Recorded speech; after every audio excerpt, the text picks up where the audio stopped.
Mesdames et messieurs, bonsoir. Bienvenue dans ce journal dont voici les titres. Le président de la République reçoit un message écrit de son homologue sénégalais portant sur le renforcement de l'excellente coopération existante entre les deux pays frères.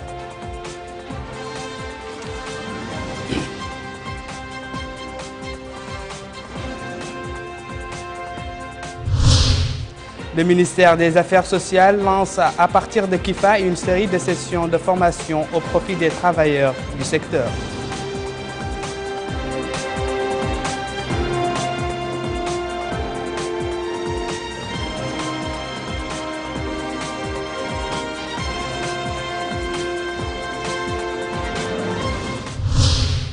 Les pouvoirs publics distribuent des aides alimentaires aux populations sinistrées à la suite des dernières pluies qui ont frappé la ville d'Agjoujt.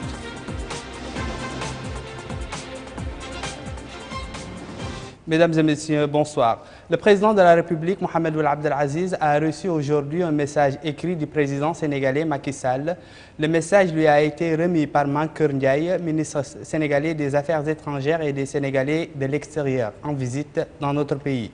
L'audience s'est déroulée en présence de M.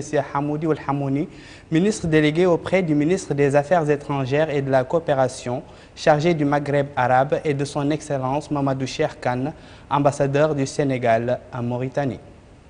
À l'issue de l'audience, le ministre sénégalais des Affaires étrangères et des Sénégalais de l'extérieur a révélé que le message a trait aux relations entre les deux pays. Nous l'écoutons. Je suis tout à l'heure par Son Excellence le président Mohamed Abdelaziz, président de la République islamique de Mauritanie. J'étais porteur d'un message écrit, personnel, de Son Excellence M. Macky Sall, président de la République du Sénégal. Donc ce message a trait aux relations déjà excellentes entre le Sénégal et la Mauritanie, qui sont deux pays plus que voisins. La Mauritanie et le Sénégal, ce sont des pays parents que tout lie, au-delà de la géographie, de l'histoire. Il y a les liens de sang très puissants, la culture, les us et coutumes, les traditions. Ces deux pays qui sont condamnés à vivre et à travailler ensemble, ils partagent le même destin.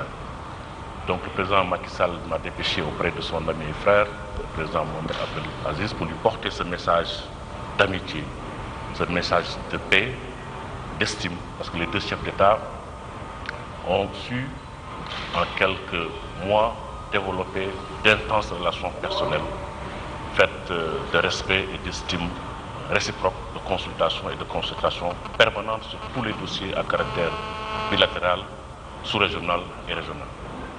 Et dans ce cadre-là, Son Excellence, Monsieur le Président Macky Sall, a invité Son Excellence, le Président Mohamed Abdelaziz, à effectuer une visite d'amitié et de travail au Sénégal.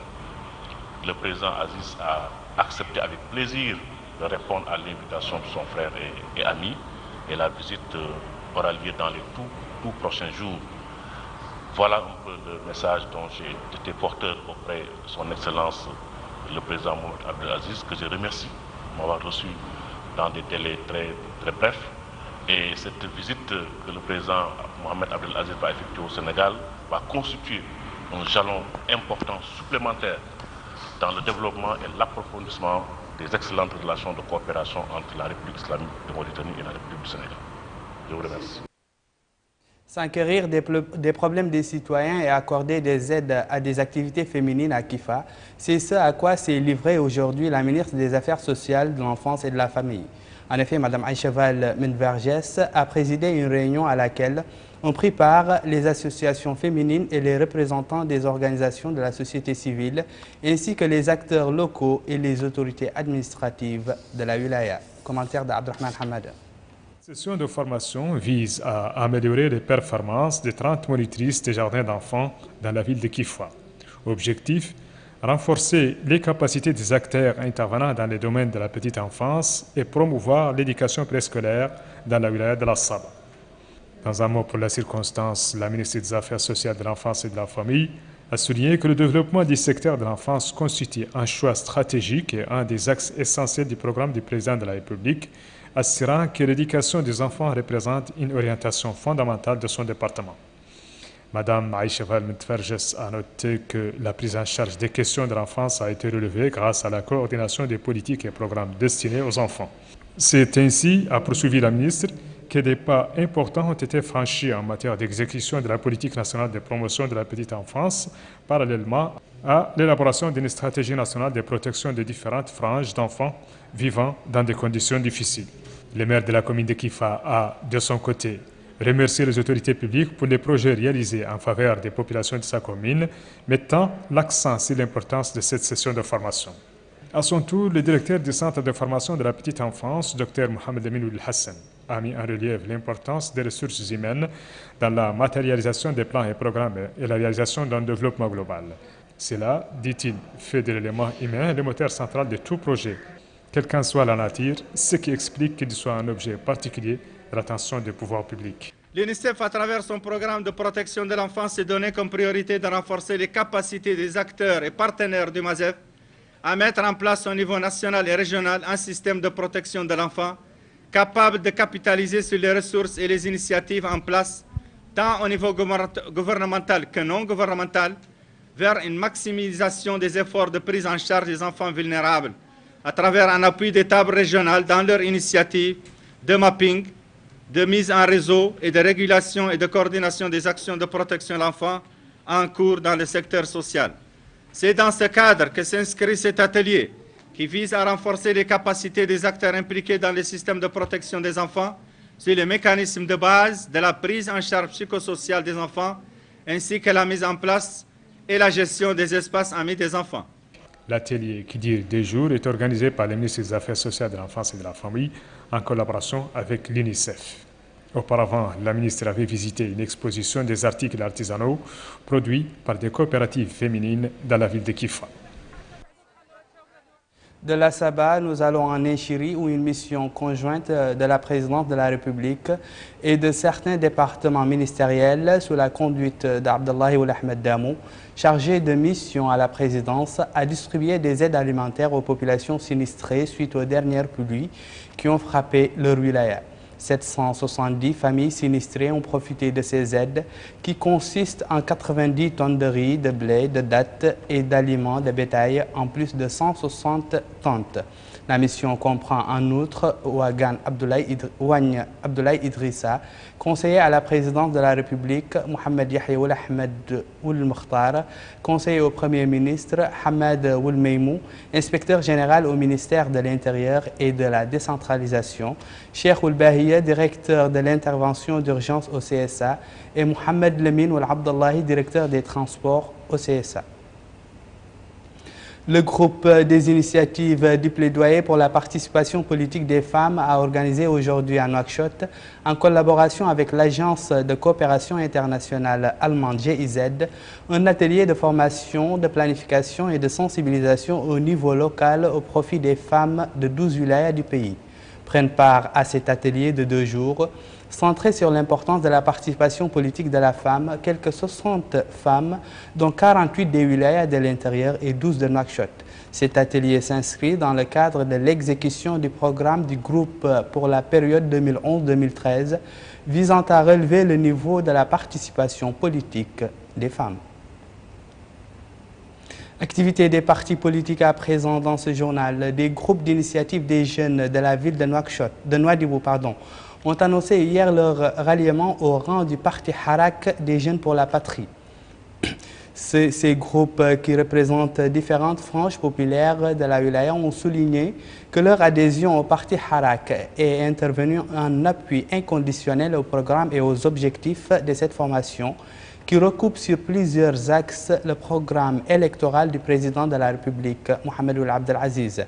C'était une occasion pour les chefs de ces initiatives de ces jeunes d'aborder les réalisations accomplies au niveau de la wilaya de Dakhlet Nouadhibou et l'intérêt accordé à la capitale économique après l'annonce de sa transformation en zone franche, une décision qui va ouvrir les perspectives prometteuses aux populations de la ville et aux franges jeunes en particulier. Les différents carrefours de la capitale connaissent ces derniers jours une campagne de sensibilisation organisée par les différents départements concernés par le transport. Ces activités ont pour objectif de sensibiliser les conducteurs d'automobiles sur les règles de bonne conduite afin de limiter les accidents de la route. Zahidara. Sous le thème « Le non-respect des feux de signalisation, un danger pour tous », une campagne de sensibilisation sur la sécurité routière se tient depuis 4 jours dans la capitale. Organisée par le ministère de l'Équipement et des Transports en collaboration avec les bureaux Sagesse Conseil, cette campagne a pour objectif de prendre contact avec le maximum d'usagers de la route, les conducteurs notamment, pour les sensibiliser sur le respect des codes de la route, leur signification et leur importance. Elle concerne dans un premier temps les chauffeurs et dans un second temps bien sûr les passants. Dans un premier temps, nous avons accès sur un certain nombre de messages, tels par exemple l'excès de vitesse ou entre autres les dangers de l'utilisation du téléphone au volant ou bien sûr les dépassements dangereux. Nous l'avons commencé depuis la semaine dernière. Et nous avons commencé par les carrefours polycliniques. Nous avons fait un certain nombre de sensibilisations, nous avons fait passer un certain nombre de messages de sensibilisation. Et pas moins de 500 chauffeurs ont été sensibilisés sur chacun des carrefours. Ensuite, nous avons été au garage Kayadi. Ensuite, nous avons aussi à Toujnil. Nous allons toucher, bien sûr, dans les jours qui viennent, tous les endroits, tous les carrefours de la capitale. Cette 4e journée de sensibilisation a été supervisée par la Direction générale de la circulation routière. Pour ces intervenants, l'auteur d'un accident en est responsable de nos jours, cassé à cause soit de l'excès de vitesse, soit du non-respect des codes de conduite. Cette campagne, qui devra s'étendre à tous les carrefours de la capitale, a pour but de sensibiliser autant de conducteurs que possible sur les méfaits d'une négligence telle qu'elle soit. Merci Reza. L'initiative du Rassemblement des jeunes Al-Wafa a organisé une manifestation hier soir à Nouakchott en présence de dizaines d'activistes de cette initiative. Il s'agit pour ces derniers de sensibiliser les citoyens sur l'importance du retrait des cartes d'identité et de l'inscription sur la liste électorale pour une participation efficace aux prochaines échéances électorales. Les intervenants ont au cours de ce rassemblement invité les citoyens qui ne se sont pas encore inscrits à se diriger vers les centres du Ravel pour leur permettre de pouvoir accomplir leur devoir national au cours des prochaines élections. Actualité internationale à présent, le secrétaire d'État américain John Kerry, évoquant des échantillons prouvant l'utilisation de gaz sarin en Syrie, a lancé ce dimanche la campagne visant à convaincre un congrès sceptique d'approuver l'usage de la force contre le régime de Bachar al-Assad. Ces déclarations interviennent alors que les inspecteurs internationaux se trouvent en Autriche pour effectuer les analyses des échantillons prélevés dans les zones ciblées. Mohamed Lamine Bakar. Pour le président américain Barack Obama, les États-Unis devraient engager des actions militaires contre des cibles du régime syrien. Joignant la parole à l'acte, Barack Obama a envoyé via la Maison-Blanche au Congrès un projet de résolution l'autorisant à user de la force en Syrie. La Chambre des représentants et du Sénat débattront du sujet le 9 septembre. En attendant, John Kerry, brandissant des échantillons prouvant l'utilisation de gaz sarin en Syrie, a lancé ce dimanche une campagne visant à convaincre un congrès sceptique d'approuver l'usage de la force contre le régime syrien. Il devra aussi faire face à une grande majorité de l'opinion publique américaine qui désapprouve toute intervention militaire à l'extérieur. En attendant la décision du Congrès le 9 septembre prochain, les bombardements continuent en Syrie et le Premier ministre syrien a déclaré que l'armée est prête à faire face à d'éventuelles interventions de Washington et de Paris.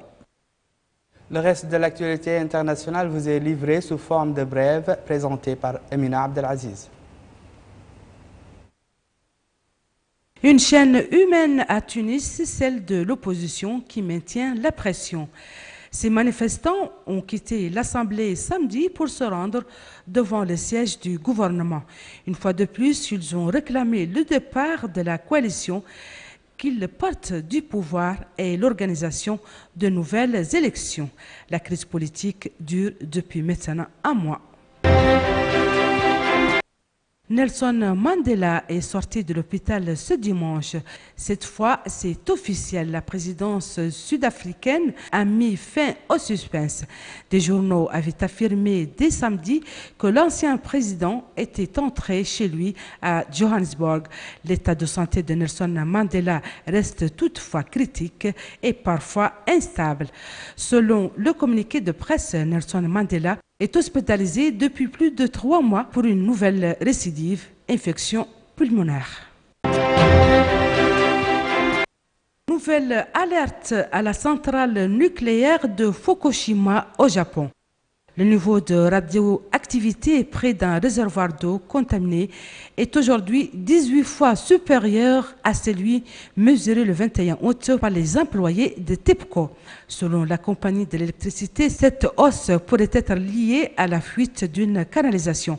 Depuis le tsunami mars 2011, l'opérateur tente en vain d'empêcher des tonnes d'eau radioactive de se déverser dans l'océan Pacifique. Un bilan revu à la baisse par les autorités chinoises. 3 morts et une quarantaine de blessés tout de même après le tremblement de terre qui a frappé samedi le Yunnan, une région isolée du sud-ouest de la Chine. Le séisme d'une magnitude de 5,8 a dévasté plusieurs routes, détruit des centaines de maisons et endommagé plusieurs milliers d'autres. C'est la fin de ce journal. Voici le rappel des titres. Le président de la République reçoit un message écrit de son homologue sénégalais portant sur le renforcement de l'excellente coopération existante entre les deux pays frères.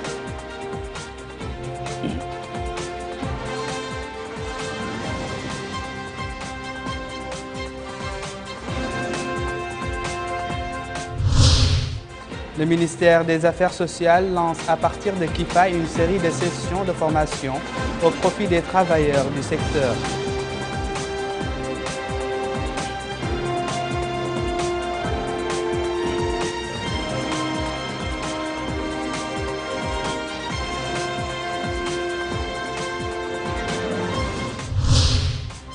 Les pouvoirs publics distribuent des aides alimentaires aux populations sinistrées à la suite des dernières pluies qui ont frappé la ville d'Adjouj.